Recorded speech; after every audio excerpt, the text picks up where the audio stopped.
The officer raised his pistol and ordered the boy to move the coin on the table with his mind within 3 seconds, or he would kill his mother. But young Jack hadn't yet mastered his powers. As the countdown ended, the officer pulled the trigger.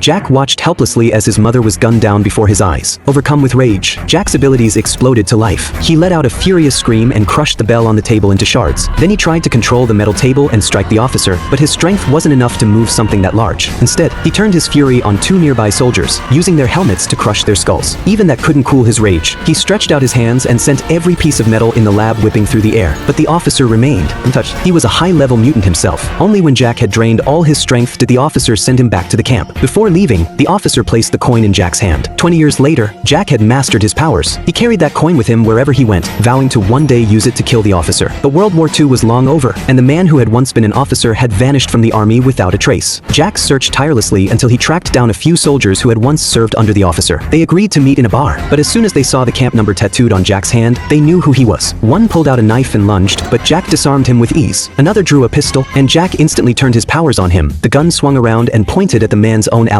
Under Jack's merciless torture, the soldiers finally revealed where the officer had gone. By then, the officer had reinvented himself as a powerful businessman, yet he had never abandoned his obsession with genetic experiments. Seeking to create more mutants through nuclear radiation, he approached Colonel Henry of Homeland Security, hoping to convince him to set up nuclear bases in Turkey. Knowing this could spark a nuclear war with the Soviet Union, Henry flatly refused. The officer responded by sending his mutants after him. With a flick of the wrist, one summoned a tornado that lifted Henry into the air. A woman transformed into a dazzling diamond form and seized control of his mind. Then a crimson-skinned man appeared, using his teleportation ability to hurl Colonel Henry 3,000 miles away into a military conference. There, under psychic influence, Henry cast the deciding vote. The proposal to place nuclear weapons in Turkey was approved. The world now stood on the brink of war.